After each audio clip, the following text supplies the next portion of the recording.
சந்தனம் மணக்குது கற்பூரம் ஜொலிக்குது சந்தனம் மணக்குது கற்பூரம் ஜொலிக்குது கந்தகிரி கோயில் வந்தால் நன்மையெல்லாம் நடக்குது கந்தகிரி கோயில் வந்தால் நன்மையெல்லாம் நடக்குது சந்தனம் மணக்குது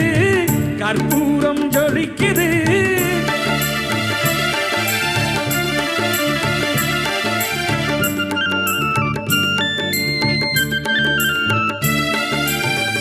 நித்தமும் பாலிலே நீராட்டுவோம் பச்சை நிறத்திலே பட்டாடை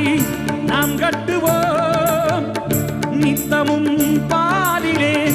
நீராட்டுவோம் பச்சை நிறத்திலே பட்டாடை நாம் கட்டுவோம் திருநீரின் தத்துவம்